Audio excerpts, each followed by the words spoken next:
All right, hello everyone, and welcome to the Survivalist Prepper podcast. Like I said last week, we're going to go through we're just going to try to dig as deep as we can into bugging out, starting off from why you would want to do it, to how you do it, to what vehicles you drive, to what kind of locations you'd want to pick, all that stuff. We're going to try and get as much into this as I can possibly think of. And even though I'm doing that, I'm still going to forget stuff. I know I am. Yep. But we're going to try to do as much as we can. We're also at the Survivalist Prepper Academy. We're going to be adding to the Bugout course we already have. Last week's podcast was that video, the audio of that video. And then we're just going to kind of dig deeper into all of that. In Tinfoil Hat Time this week, you did a lot of research on the FEMA camps, right? Yes. So that should be pretty good. But let's go ahead and get into, I've got a few of the listener questions that I asked everybody in the group. What would cause you to bug out? Because for the most part, we want to stay put. I mean, it just makes sense. We've got all of our stuff here. This is where we feel comfortable. This is where we've done our training. We know the area. Mm-hmm. So, I mean, what would it take? I was just curious to see what it would take for other people. A couple of those, I've got Eric. He said, personally, the only reason I would bug out if I absolutely couldn't stay in my home any longer. The danger was getting too close, and we had no other options, like fires, looters, civil unrest, floodwaters, all of that stuff. Sean wrote a few different things: earthquake or fire, enemy militants in greater numbers than I can handle, the Golden Horde comes up the mountains from San Bernardino in an SHTF situation, or nuclear fallout, stuff like that. Even chemical spills, stuff that would make it unable for you to stay in your house if you didn't have the resources there. And then Jonathan here, he said, I've had to do this on two different occasions about a month and a half apart. We had the hurricanes of 2004. I did not know I don't remember what it was called.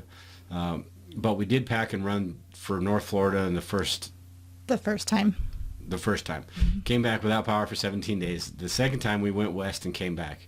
Had the power and minimal damage for about a week on the road. But my main reasons for taking off is that I had a baby at the time and a wife that has medical issues. All of these, I mean, like I said, we hate to think about it, but there could be situations where we just can't handle. And I was kind of surprised at all the answers I got, and only read a few here, but nobody mentioned anything about an economic collapse, because I think it's because it's something we really don't think about that side of it when we're thinking about how to prepare for it. We're thinking about food, water, and all that stuff. But if you're like most of the people in the country, you rent a home or you have a mortgage, it's very possible that the bank just comes and says, if you can't pay me, I'm taking your stuff. Or the landlord comes and says, I've got somebody that'll at least pay me $100 a month, and you can't pay me anything, so you got to go. Yeah. But then you get into the legalities of it as far as like in that type of a situation. It's pretty hard to get someone out of a house. Yeah, so, eviction process. The whole eviction process. And as far as a mortgage, that takes months. Oh, if not a year or longer. Yeah, so I mean, you would have time in that situation, but eventually they're going to get you out. I mean, look at the Depression. Yeah. What happened? I mean, people lost their farms. They lost everything in the Depression. So that is something that, like, I guess the whole point of this is that it does need to be thought about, even though it's something that we would never, most of us anyway, would never want to do. It is something that we need to think about. And depending on your family makeup and all of that, you know, what does that mean? It means something different to all of us, whether that's the age of your children, your physical health, your family's physical health, all of that different stuff. So bugging out is our last option, but it's an option that we need to think about. And I think it's an option that you need to think about and you need to have a plan for, because even though you may not want to go, you've got to have a plan that in place of, if you've got to go, you've got a plan ready. Yeah. And there's going to be a lot of different challenges, like I said, with the health and everything, but your finances, I mean, we put so much money into preparing that, you know, putting money into going somewhere else that we don't even want to go to, you know, it's kind of that balancing game that you have to play. You got to have a plan B, like the movie we watched last night. Yeah, yeah. Got to have a plan B. Yep. And a bug out location, it doesn't necessarily, and in these next few podcasts we're going to go over this, but a bug out location doesn't necessarily mean like we did buying land and building up. It could mean finding a spot where worst case scenario, you have to go. And I know people say you don't just plan on bugging out into the mountains at a campground and all that, but you know, if you do your research, and we'll talk about this in more depth, but if you do your research and stuff, it's possible. I mean, not everybody, like they say, everybody's going to be going to the mountains. Not at first, not really. And it doesn't mean that you stay in a campground either. I'm not going to get into all this, but I mean, there's a lot of room up there if you can get there. But stuff like that, your finances and all of that will go into that. Last week we did on the video and everything. It kind of explains a lot of this as well. So we're just gonna kind of jump to the fact, or assume the fact that you've decided to bug out, because that's what this is all about. If we didn't want to bug out, then the podcast series is over, and we'll talk to you later. But we're gonna go with you've chosen to bug out. So what are, just right off the top of your head, what are some of the realities, the things that you would have to think about when you're bugging out? If you have extended family members that live in different places that you're going to team up with, they need to know. Mm-hmm. You need to have a plan as far as if you have animals, you have to have supplies. If you're driving, you've got to have enough gas. Mm-hmm. It's all that little stuff that plays into everything that we've got to think about. It's the, you've got a route picked. Maybe you've got 2 routes picked. But what happens if, like right now, there's tons of snow and they didn't plow the roads, and your truck is a tank and it just slides all over the place? You got to have that plan. Yeah, but I'm a good driver, so I know how to. Yeah, but you still scared me. What if you've planned your route and all of a sudden there's, say, looters or marauders, and when we think about bugging out and all that, we kind of tend to think about the extreme situations. Well, you do, because I never thought about that. I'm thinking about the road situation, and you're like, there's marauders and looters hiding on the highway. Say we're just trying to get out of the neighborhood or get to the highway, and these people are like, I don't have anything. Most people don't think like us. And so when you've got somebody that's maybe they want to stop people or whatever, they're thinking they're going to take cash. They're going to, maybe take their car or whatever. If they happen upon a prepper and they get them stopped, they're going to be like, oh crap, look at all this crap this guy's got. I'm going to take what he's got. So they don't think like the average person doesn't think like we do. So they're not thinking about, okay, I got to find a prepper. I got to just stop everybody till I find a prepper and then I'm good to go. They're thinking people are going to have just the normal stuff. Maybe they need gas. Maybe they just need to siphon the gas out of your car. Well, I think that they actually aren't, most people aren't going to even think like that. They're all about me. Mm-hmm. It's all about me. And I don't think they're going to be looking for options, at least if something bad were to happen, even like a statewide or a national level. They're going to think about themselves and themselves only. Mm-hmm. And they're not going to be thinking about what I can take from someone else right away. I think eventually they will, but at first they're just going to think about themselves. Yeah, and that's where we're going to get into this next, but that's where the timing comes into. If you're, in the last video I did, I talked about if you live in an urban area, a suburban area, a rural area, you're going to have different time frames, I suppose. If you live in a suburban area, you might, and this isn't just in stone, you're going to have a lot extra time. You might have a little bit extra time to prepare, because people in the inner cities, I don't think people are going to flee out to the suburbs real quick, because like I said, the average person doesn't think like us. Right. They're thinking, where is my best chance to get what I need? And that's going to be in the inner cities, whether that's true or not. We know it's probably not true, but they don't know that. So why would, the average person is going to be going, why would I head out there when I don't know what's out there? At least here I know there's a possibility, and I don't want to head out there and then all of a sudden they bring in the water trucks here or something, and then I'm 50 miles away. So they're just going to stay where all the crap's happen. Right. But that's the stuff we want to get away from. Right. But I think it's also, depending on where you live, inner city, suburban, rural, you need to be planning ahead. So it's even things as simple as watching the weather reports, knowing Paying what's knowing what's going on around you. If that means getting one of those police scanners, and just paying attention to stuff that's going on. Yeah. which could be, I mean, that could almost be addicting because you'd be like listening to all the channels and it kind of should be, because then Yeah. you get in that frame of mind that you're just, whether you're, you don't have to sit there and just be totally focused on it, but have it on and listen for those little triggers that, hey, something's what's going on. Yeah. That's going to give you that little bit of extra time if you know. And that might be really helpful. Yeah, because even though people aren't fleeing the cities or whatever, there could be stuff erupting all over the place, and you've got to know exactly where that stuff is, if that coincides with your route, the way you've planned, or if you've got to take a different way. That's why, especially in an urban area, timing is huge, because you've got to have that early warning that everybody else that's watching their little cable TV shows or whatever Doesn't even know what's going on. Any clue what's going on. They don't even know what's going on, yeah. Until they hear people outside screaming and yelling and gunshots, and they're like, hey, And they look I'm outside. trying to watch my movie here. And there's a zombie at their front door. Could happen. Could happen. But yeah, we've got to make sure we're ahead of the game.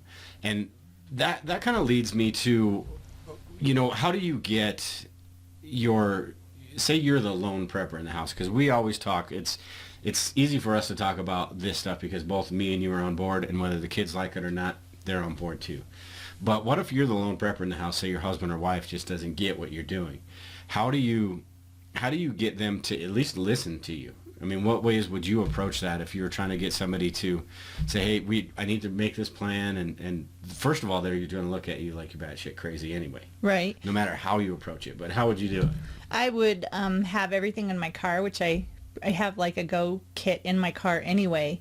I would have everything in there as a just in case, and then if things were to get really bad, I think the other person is going to be probably in panic mode or not really paying attention. Yeah. No, I'm talking like right now. Say you're trying to create a plan. Then I'm gonna have stuff. I'm gonna probably do it on the down low, and I'm going to have a kit in my car. I'm gonna do the research myself, and I'm not going to get mad at my other half because they're not helping me.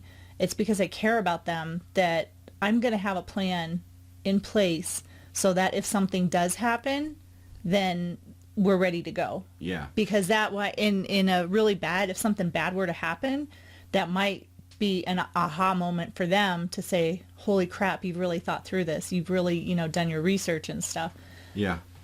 Well, I think in the beginning, like say right now, where say you weren't on board or something, I would have to approach you in a way and saying, listen, I know you think I'm crazy. I know you don't think this is ever going to happen, but will you just appease me and listen for a minute?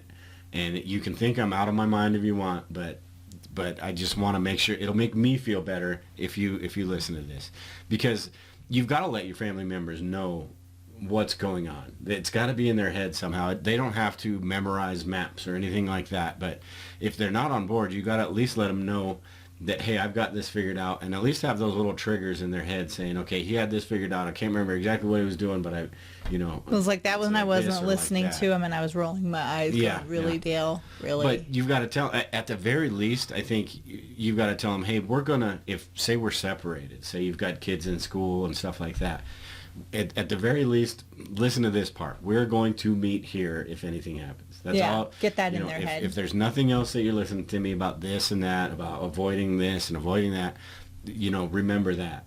And I think it's also important to be able to have some way to communicate, because cell phones and all of that aren't going to be around. And whether that's ham radio or some sort of communication, we're going to have to figure that out. Sometimes it's going to be impossible. If somebody is 40, 50 miles away, it's either, up to us to go up there, go out of our way and get them, which if all else failed, that's what we'd have to do. That's what we would do. I'm not taking off somewhere without the kids. I couldn't live with myself if I did that. Sorry about your luck. I hope you can meet us here. I hope you listen to me. I hope you have your cell phone turned on. Yeah. But we're going to have to be able to communicate with everybody and get everybody together. And that's kind of what I talked about in the last podcast too, in the video, is getting everybody to one point, and then once you get to that point, go on your way. If I can get everybody together, that's my main goal. If I can get everybody together, at that point, people are going to listen to me. Not that anybody listens to me anyway. Yeah. But another thing on this is the Murphy's Law factor. That as your plan, you can have the perfect plan and everything's set, and you spent weeks on it doing this and doing that. If this happens, I'm going to do this. But the Murphy's Law factor, what is it? Whatever can happen will happen, and it always does. There can be the road that you've traveled 500 times is gone. Yeah, or is blocked, or is it's got a big giant tree fell in the middle of it. And you've driven it 500 times and nothing's ever happened. But this one time you try to do it, it's going to happen. It's there. Yep. Murphy's Law with teenagers. It seems like they live to do the opposite of what you tell them to do. So with teenagers, it's they could be going one way, and a kid thinks my son is the one that comes to mind with this, but kid thinks they're smarter than we give them credit for or whatever, and they say, I'm not going to go this way is faster, and all of a sudden they get turned around and you have to go rescue them. Yeah, exactly. So plan on your plan failing, basically, and that's why we have all these contingency plans and all of this other stuff, because we just never know until you actually do it. You've got to be able to think on your feet, and I like to think that I'm pretty good at that because of my manager's job. I don't like to give up.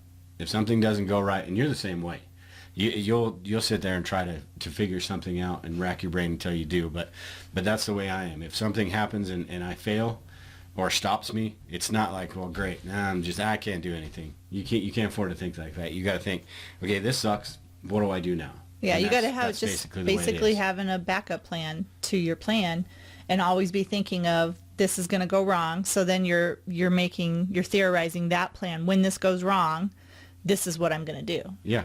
And even if you don't have a plan, it means making a plan on your feet and saying, okay, this didn't work. I'm weighing my odds. We could do this, or we could do this. I'm saying we shoot for this way. And if that means getting the whole group's ideas and take it, if you have the time for that, then do that. But somebody's got to make the decision. And that's part of the part of being the leader. And if you're the one that has made all the plans and everybody else has kind of been like, oh, this will never happen, and all of a sudden you're in it, then you're that leader and you're the one figuring everything out, because everybody else is looking at you going, now what? There's a tree in the road. Now what? Nothing? Nothing. Okay, we're going to go this way. So let's go into kind of some of the bug out planning. And we've already talked about how to get the unwilling family members to listen a little bit. And that's just, basically tell them, I know you think I'm out of my mind, but you've got to at least appease me here. And that doesn't mean you have to sit down and have an hour and a half conversation with them. It just means get the important parts. If that means getting them together, get that in their head that this is what we're going to do. Well, I think, and you have to tread on that very carefully, and not necessarily say, you are going to do this to appease me.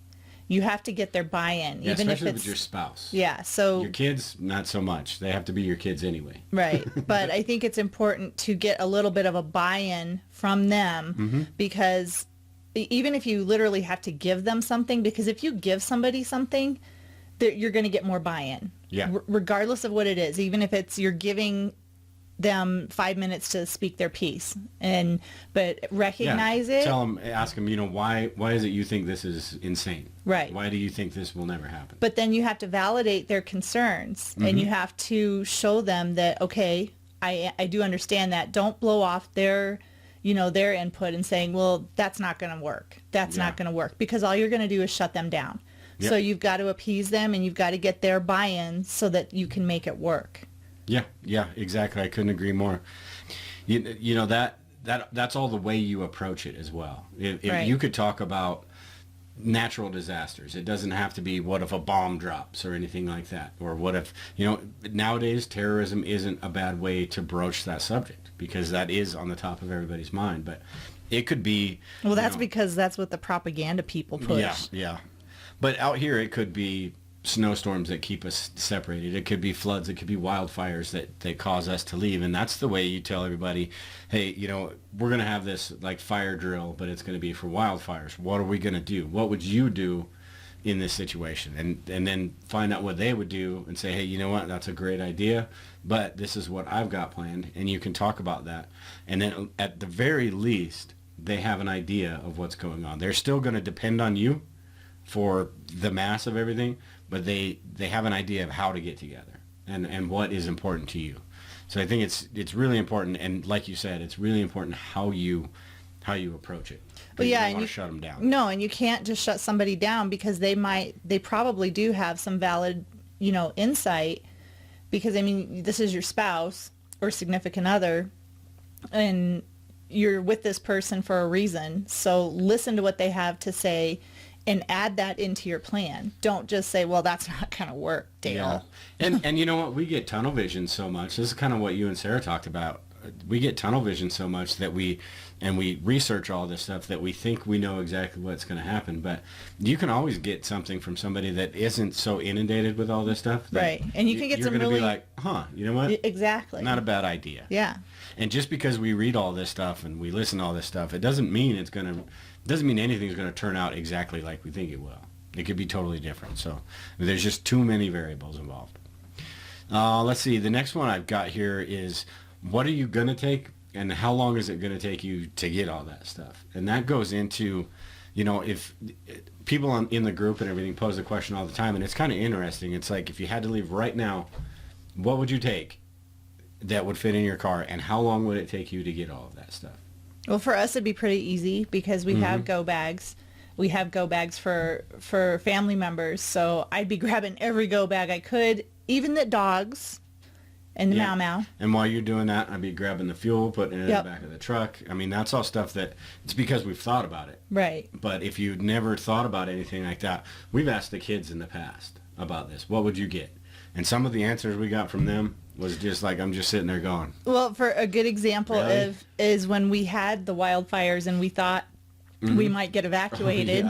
Yeah. We were both at work and the kids were like going, what do we take? And it was hysterical because they loaded up every picture on the wall that were on all of the walls and your guitars. And then I think that's because that's what you kind of see on the news. Yeah. Is these people that they had an hour and a half or whatever to get out because the fire was coming. So they grab all the memories and all of that stuff. Yeah. Because they're not thinking about having to live. They're going to their friend's house. Right. But it was funny because it wasn't just like, they didn't just take down, pictures of us on the walls. They took down like the chintzy artwork and stuff that, you bought for $2. Yeah. That was pretty funny. It's funny how they think. But it's situations like that then you can talk about that and say, this is, they probably had no idea other than their stuff where the important stuff to us was. Right. They wouldn't give fuel a second thought because they kids didn't give are just that way. No, or food. Yeah. And water or stuff like that. Important papers. Thinking, yeah, I've got everything loaded. Now where are we going? Yeah. But yeah, it's pretty interesting. And then, how long will it take? And that's why it's important to have this stuff kind of set out. You don't need like your lights out kit. You're not going to be grabbing that and throwing it in there. But all your camping stuff should be, I've got some in my truck, but it's all in one spot. And it would take literally probably 2 minutes, grab a couple buckets, and all of that stuff is in there. We've got the pop-up camper, which we're going to go into Bugout vehicles in a little bit, so I don't want to do too much on this. But that's a temporary shelter that would be, bam, it's on the truck, and we're out. And that was a good deal. Yeah, that was a really good deal. But we'll talk about Bugout vehicles and all that. Okay. Because I think that it's an idea. I mean, you have your tent, you have all that. If you want to pull something, anyway, I'm not going to go into that. But yeah, have that stuff. At least the basics, I suppose. You can't have everything. You can't have one section. I guess you could if you wanted to go that far. Of this is my Bugout supplies. This is what I'm grabbing. But have that stuff ready to go. You're not looking through the house for 15 flashlights. You're not looking for fishing poles. Where did I put this? Or where did I put the Coleman stove? Or where did I put this? And then all of a sudden, 20 minutes later, you've got half the crap. Or you're down the road and you're like, crap, I forgot this. Or crap, I forgot that. It's have all these plans in place ahead of time and know what you're going to do. That's why it's important to practice and do all this stuff now, because when that time is critical, you've got to go.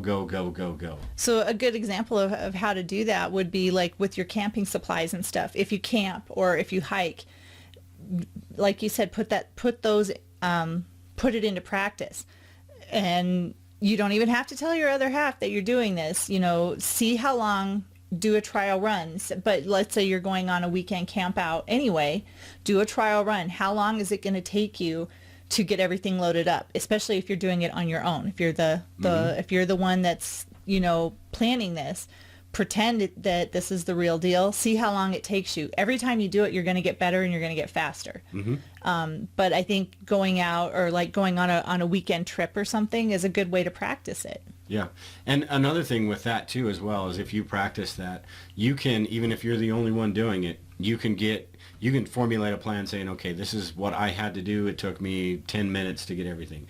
But in that situation, I can delegate this. I can tell, okay, Susie, homemaker, you go get this, this, and this. Brad, you go get this and this. Little Bobby, you go get this and this. I'm going to get this. What are we going to tell Mr. Johnson to get? Bye. That's all we're going to tell him.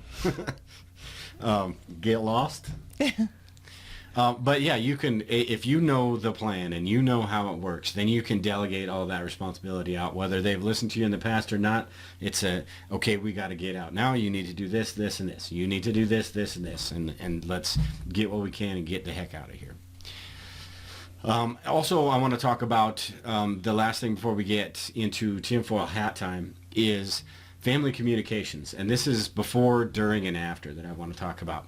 Family communications, before we've kind of discussed this a little bit, getting everybody to at least know the basics of the plan, getting back together. How are they going to communicate? How is everybody? And there's a bunch of different ways, and there's a bunch of, just things they're going to have to do and know that you are going to be at point B at a certain time because they're not going to be able to get a hold of you. But the kids are going to know for sure I'm going to. My thing is I'm not going to know if they're going to. And that just drives me bonkers, but that's why it's important for me to make sure and convey that whenever I can that, what's the plan? Where are we going to meet? What are we going to do in this situation? What are we going to do in that situation? How are you going to get from college to here safely? And that's the stuff they need to think about. Otherwise, we're going to be meeting or we're going to be driving up there and then going the other direction. And here's Gage driving around going, I don't know what to do. My phone died. I forgot. Yeah, only had $2 in gas. But anyway, communication during. And that's going to be important because if you are traveling, say you've traveled, you've tried to follow somebody to a restaurant or to work or something, right? Something always happens and you always get, you either have to run a red light or you have to do something and you get separated. Having communications like even ham radios, even if they're not licensed operators, in a situation like that, not going to be a huge issue. That you can communicate from car to car. Shortwave radios, all of that different stuff. CB radios. CBs, yep. You can communicate from car to car. That's a way for kids, if they like my little Baofeng, even if they just have one in their car and keep it charged and know what channel to use. That's when they get in range, when they get in distance, that's when they can use that, and they don't have to be like right there. They just need to be able to get that reception. Now they have to know how to use the radios too, whether they're licensed or not. That's tough to do with the kids because they really have no interest in, they'll play with them and they'll, these are great, but then you tell them about the getting the license part. Well, you could even they're not that cool. They do have long-range walkie-talkies. You could do that too. Yeah. And that is, as you're traveling, you're not going to have to worry too much about the range. If it becomes too much, then yes. But if you're just talking car to car and you don't want, you just saying, hey, up here in 2 miles or so, we're going to be taking a right. It's a dirt road. You can barely see it right over the hill, blah, blah, blah. That'll keep everybody together. If somebody does get separated and falls back for whatever reason, I don't know that street lights or anything like that would be working at that point, but it really depends on the scenario. But communicating to get everybody to the same place. So it's important to have that stuff, whether that's CB, shortwave radios, all of that. That stuff is important as well once you get to the location because you're going to want to, depending on what the location is, people might be separated, whether that's foraging, whether that's going out to get water, whether that's security. People are going to be separated. So you're going to want that stuff there as well as batteries or solar or ways to keep that stuff going, right? You know what I mean? I know what you mean. I know what you mean. All right, so that's kind of it on, do you have anything else on the choosing a location, or not choosing a location, but planning and why you would want to bug out and all that? Just practice makes perfect, and the more you do it, the better. It's just like anything. You'll get better at it with every single time that you do it. In an emergency situation, is everything going to go seamlessly? No. And I think people need to understand that and accept it. Mm-hmm. And I also think that, as you're practicing this, and this really depends on your relationship and your family or whatever, but just do it yourself and make it to where it's like normal. Even if they're like, oh, here he goes again, doing his little bug out thing. Pretty soon, you might pique their curiosity. And be they're like, going to accept okay, it. you know what? Why are you doing this? What is this for? And you introduce that subject, and pretty soon it just becomes normal. Or at least a little bit more normal, and then you can talk about it a little bit more, and maybe they get to the point where they're like, you know what, I still think you're freaking crazy, but not as crazy as I thought you were. Yep. All right, so let's go ahead. let's get into tinfoil hat time this week. Woohoo!